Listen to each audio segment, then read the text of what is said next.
Tom, when were you in Upper Volta?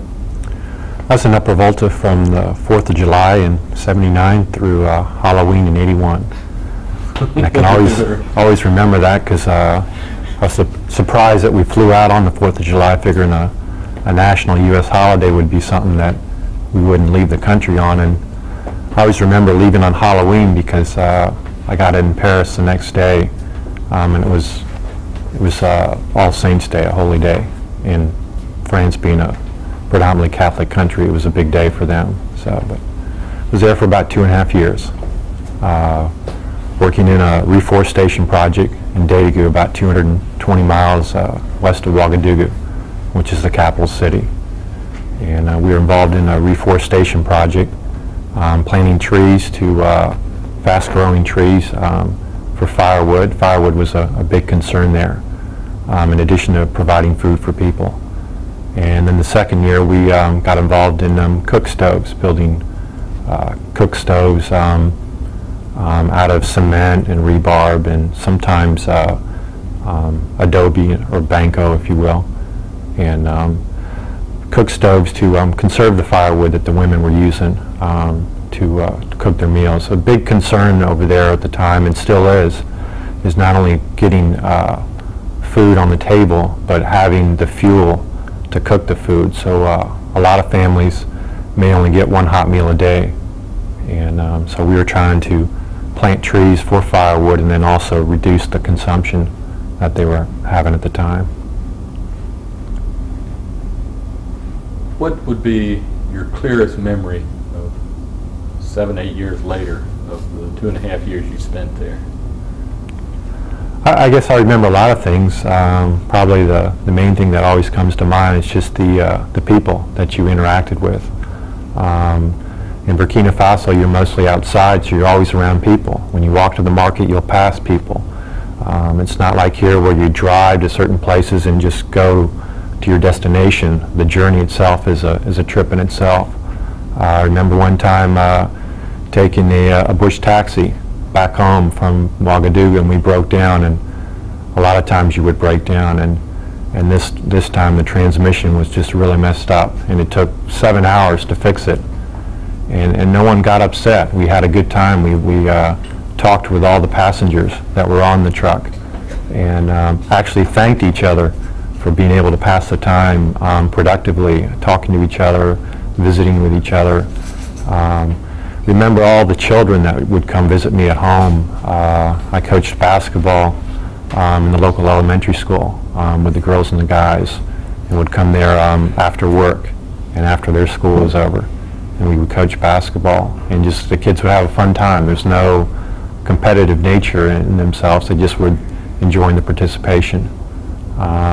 You'd go to the market, and half the fun of going to the market was just talking to the people, purchasing your food that you'd need to get, but just interacting with the people. No one would ever really seem to be in a hurry. It was a simple life, a hard life, I think. But people really, the country was the people, because the resources were not, Burkina Faso is not very well endowed with mineral resources, or it's a hot country. It can be a very tough country to live in.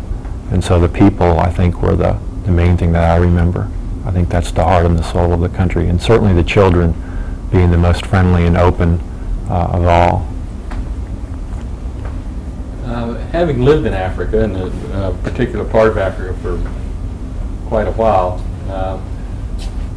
and having that understanding, what would you say that you would like to tell, what would be the message you would like to bring to people who've never had the opportunity to live in Africa about Upper Volta or Burkina Faso and its people? I would say probably the main thing I'd like to let people know about Burkina Faso, or really probably I had a chance to visit Togo also, is just that people over there are just like people over here. They have families, they have relatives, they have friends, they have enemies. They have their day-to-day struggles raising their kids, keeping their grandparents healthy. They're really no different than us. You see a lot of times on the cameras, the traditional cameras, about people starving in Africa, and that does happen. and about some of the soccer teams that do well in Africa, or some of the marathon runners.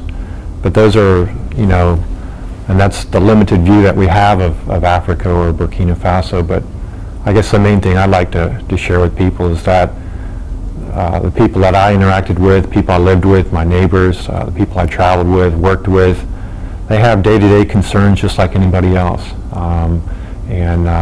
And certainly the family unit is probably the most important aspect of Burkina Faso. Families are very important, as they are here.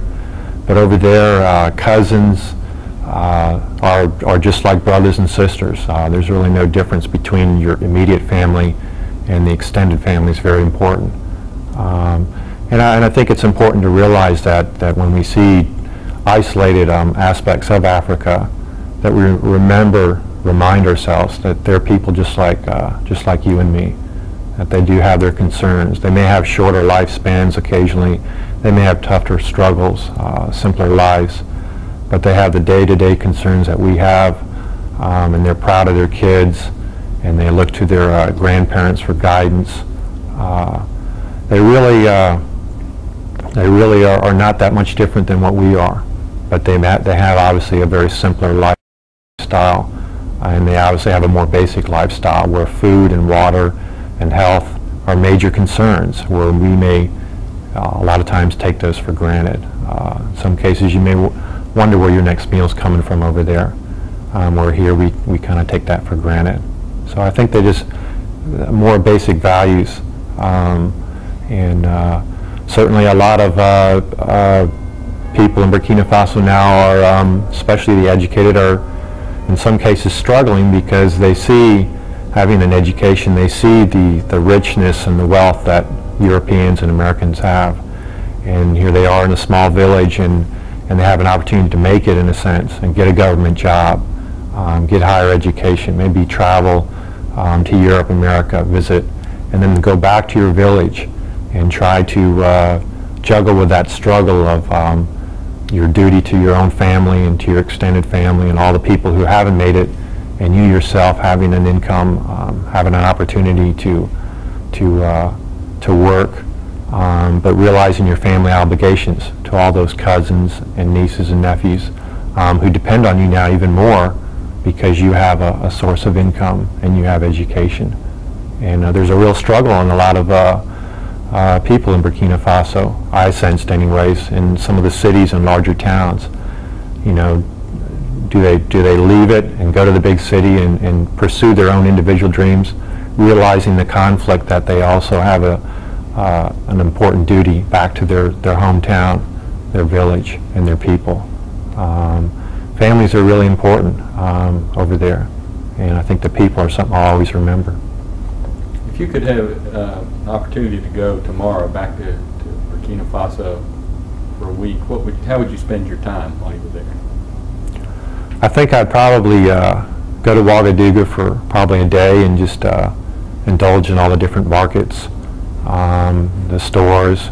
But then I think I would take a bush taxi and go back to the town I lived in for 2.5 years, Ouagadougou, and just walk around the markets and talk to people.